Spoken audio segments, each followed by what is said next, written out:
آپ مسجد میں بیٹھے تھے تو آپ نے فرمایا اس دروازے سے ایک جنتی آنے والا ہے. تو ایک انصاری صحابی مدینے والے، وہ اتنے نامعلوم ہے کہ ان کا نام کسی حدیث میں نہیں آیا. ان کے ہاتھ میں جوتا تھا اور داڑھی میں وضو کا پانی تھا. وہ آ کے بیٹھ گئے، کسی نے بتایا بھی نہیں کہ تیرے بارے میں اللہ کے نبی نے یہ کہا. اگلے دن آپ اسی مجلس میں تھے تو آپ نے فرمایا اس دروازے سے ایک جنتی آ رہا ہے. تو وہی صحابی جو کل آئے تھے اور اسی شکل میں، جوتا ہاتھ میں، داڑھی کا وضو کے پانی سے وہ پانی، وہ آ کے بیٹھ گئے. تیسرے دن آپ نے فرمایا اس دروازے سے ایک جنتی آ رہا ہے، پھر وہی صحابی. تو اس مجلس میں ایک صحابی ہیں جو 3 دن سے بیٹھ رہے تھے، ان کا نام ہے عبداللہ بن عمر. تو جتنے صحابہ میرے نبی کے تھے 1.5 لاکھ یا 2 لاکھ، کوئی کسی نے گنے تو ہے نہیں، اندازہ ہی ہے. ان تمام صحابہ میں یہ سب سے زیادہ عبادت کرنے والے تھے. ان سے زیادہ کوئی عبادت والا نہیں تھا. ساری رات تہجد پڑھتے تھے، سارا دن روزہ رکھتے تھے اور 24 گھنٹے میں ایک قرآن ختم کرتے تھے. یہ کسی میں طاقت نہیں تھی. ان کے باپ نے شادی کی تو بیگم سے کہنے لگے میں 2 نفل پڑھ لوں، اور نماز کی نیت باندھی اور چل سو چل کئی گھنٹے گزر گئے. تو اس کی بیگم نے کہا اس کو تو لگتا ہے میرا خیال ہی کوئی نہیں. اس نے بھی وضو کیا اور اس نے بھی پیچھے نماز کی نیت باندھ لی. تو جب صبح فجر کے بعد باپ نے پوچھا عمرو بن عاص رضی اللہ عنہ، بیٹا رات کیسے گزری؟ کہا جی الحمدللہ نفلوں میں گزری، کو تیرا ستیہ ناس ہو. میں نے تیری شادی اس لیے کی تھی کہ تیری رات نفلوں میں گزرے. جا کے اللہ کے نبی کو شکایت کی انہوں نے کہ اس کا یہ حال ہے. تو وہ اس لیول کی ان کی عبادت تھی. تو ان کو خیال آیا یہ مجھ سے زیادہ عبادت کرتا ہے. 24 گھنٹے تو سارے میں نے فل کیے ہوئے ہیں، تو اس کے 25 گھنٹے ہیں، تو میں دیکھوں گا یہ کیا کرتا ہے.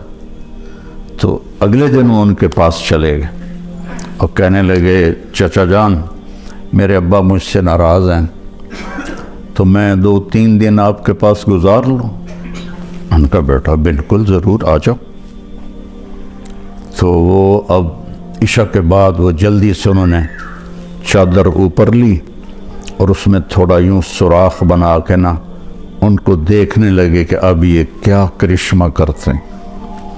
وہ ساری رات کا لمبا سجدہ کریں گے یا ساری رات کا رکوع کریں گے یا ساری رات روتے رہیں گے، کیا کریں گے؟ تو ایسے دیکھ رہے.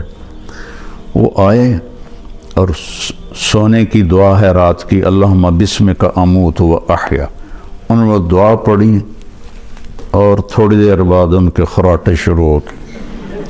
اب یہ انتظار کر رہے کہ ابھی اٹھیں گے ابھی اٹھیں گے ابھی اٹھیں گے، حتیٰ کہ فجر کی اذان ہوئی اور یہ انتظار اور وہ اذان پہ اٹھے. تب یہ حیران پریشان ہو گئے کہ یہ چاچے نے تو 2 نفل تہجد بھی نہیں پڑھے، تو جنت کی بشارت کہاں سے مل گئی؟ اب اللہ کے نبی کی بات بھی غلط نہیں ہو سکتی. اور آگے چاچا جی کا بھی عمل کوئی نظر نہیں آ رہا، ساری رات سوتا پہ ہے. تو انہوں نے کہا اچھا ایک رات اور دیکھوں گا. اگلی رات عشاء کے بعد انہوں نے وہی کام کیا، چادر اوپر لی اور ایسے کر کے بیچارے کتنے تھکے ہوں گے، یوں کر کے دیکھ رہے. وہ آئے اللہم بسمک اموت و احیا اور او گئے. وہ ساری رات سونے میں گزار تھی. فجر کی نماز اذان پہ اٹھے. اب ان کی حیرت اور بڑھ گئی کہ اس زمانے میں تو منافق تہجد نہیں چھوڑتے تھے، تو ان کو تو جنت کی بشارت ملی پڑی ہے، یہ تہجد بھی نہیں پڑی اور جنت کی بشارت. اچھا ایک رات اور دیکھوں گا. پھر تیسری رات وہی تماشا انہوں نے کیا، انہوں نے بھی وہی تماشا کیا، سیم انہوں نے اپنی سونے میں رات گزاری، یہ ان کو چیک کرنے میں لگے رہے۔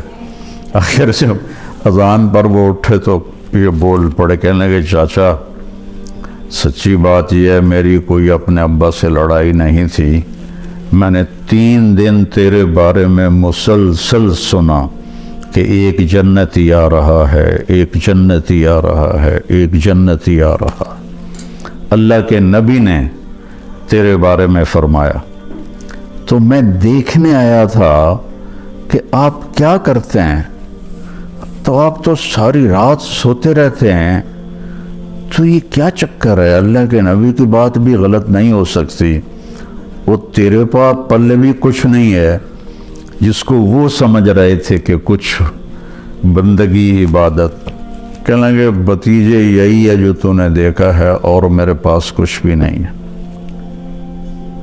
تو وہ نہ بوجھل قدموں سے واپس، چونکہ وہ 2 چیزوں کو آپس میں جوڑ بٹھانا ان کو نظر نہیں آ رہا کہ ادھر جنت کی بشارت ہے، ادھر ساری رات کا سونا ہے۔ جب میں نے پہلے بتایا کہ اس زمانے میں تو منافق تہجد نہیں چھوڑتے تھے کہ پتہ نہ چل جائے، تو یہ ساری رات سو کے یہ کیسے جنت کیسے مل گئی؟ جب وہ دروازے تک پہنچے نا تو کہنے لگے بھتیجے ادھر آؤ، تو میں اندر کی بات بتاؤں۔ تو انہوں نے کہا یہ بتائیں۔